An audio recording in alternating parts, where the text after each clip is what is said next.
First Beauty by Anna Sewell. Chapter 1.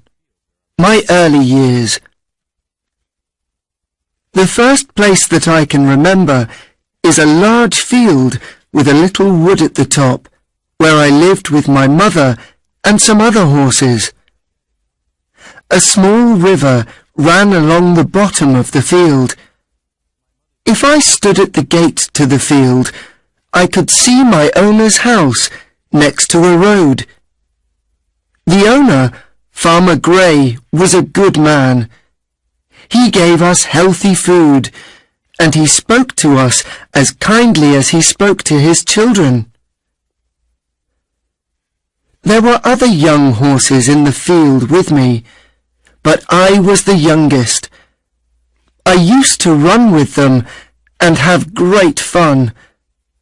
We used to have races, and when the biggest horses got too excited, they kicked and bit the horses next to them. One day, when my mother saw what was happening, she called me over to her. "Listen to me. The horses in this field are all good horses, but they are not all like us. I don't think you have ever seen me bite or kick anyone. I hope that you'll grow up to be gentle and good. Never bite or kick, even when you are just playing a game." I have never forgotten my mother's advice.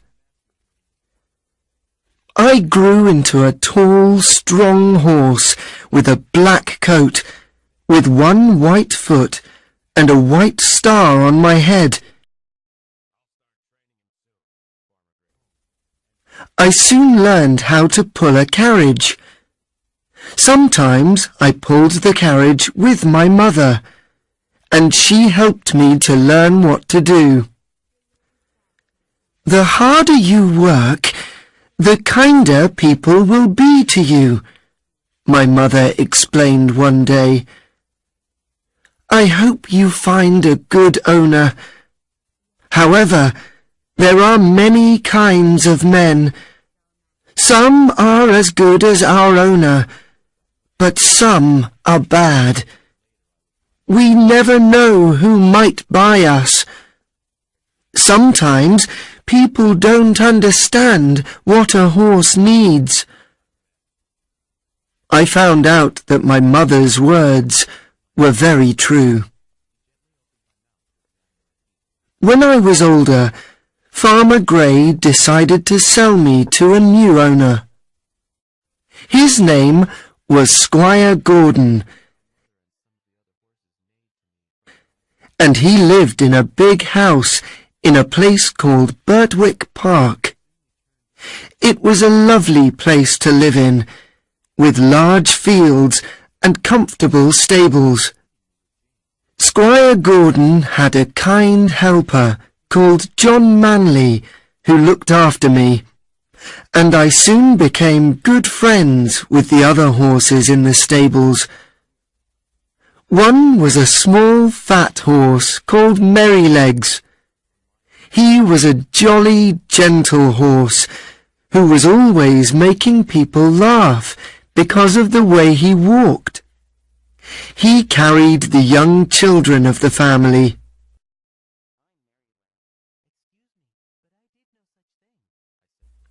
Another was Ginger, a tall horse with a sad face. Merrylegs told me that Ginger often bit or kicked because people were not nice to her in the past. "Squire Gordon's children used to bring me apples and nice things to eat," said Merrylegs, "but when they knew that Ginger bit people, they became frightened, and now they don't come to visit us horses any more. However, if people are kind to her, she'll soon learn to stop biting," he explained.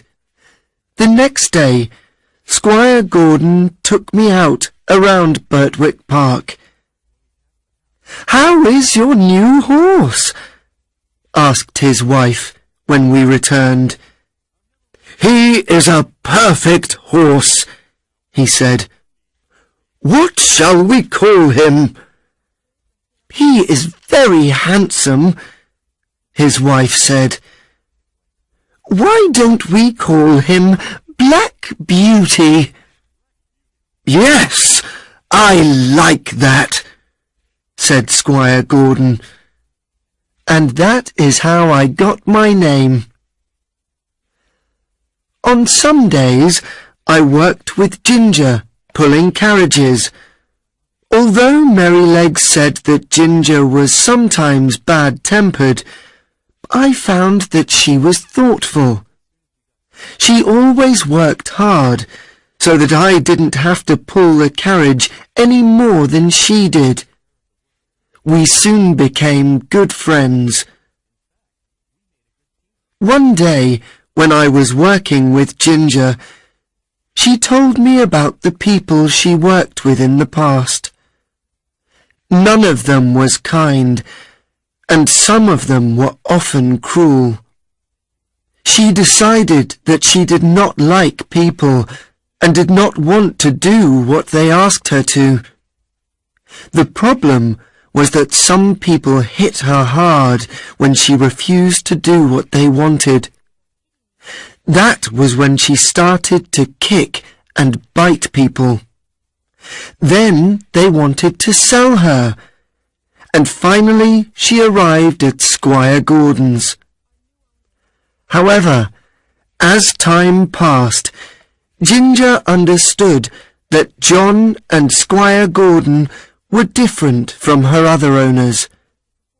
They were always kind and gentle with their horses, and she was happy to do what they asked, most of the time.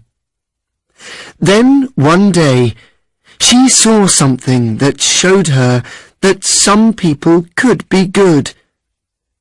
Squire Gordon was riding her when they passed a man who worked for Squire Gordon. The man was angry with his horse and hit it hard to make it go faster. Squire Gordon did not like this.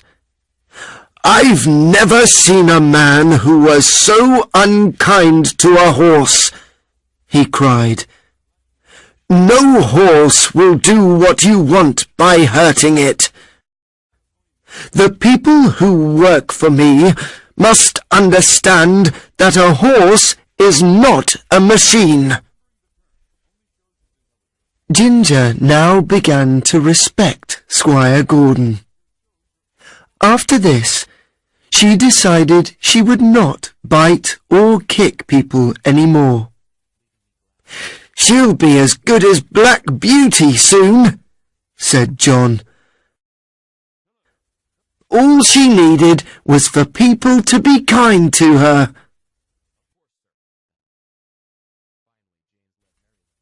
One day, I was surprised when John brought Merrylegs back to the stable and said, "Don't do that again, Merrylegs, or you'll be in trouble."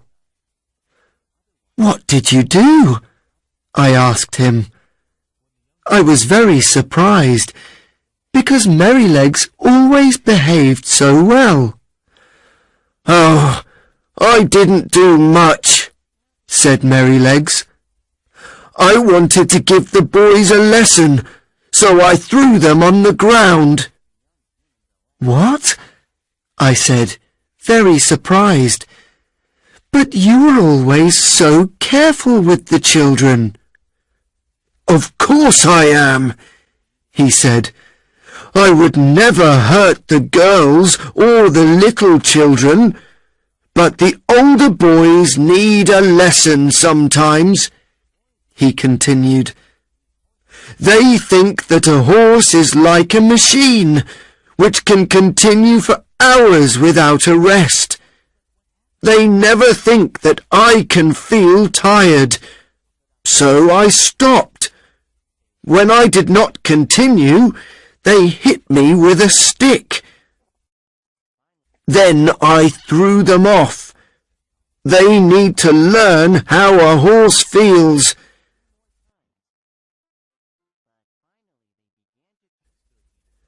Why didn't you kick them? Said Ginger. No, I would never do that. I threw them off because I knew it would not hurt them. If I kicked the children, I would be sold to some unkind person who would hit me all the time. We must always remember what a good place we live in.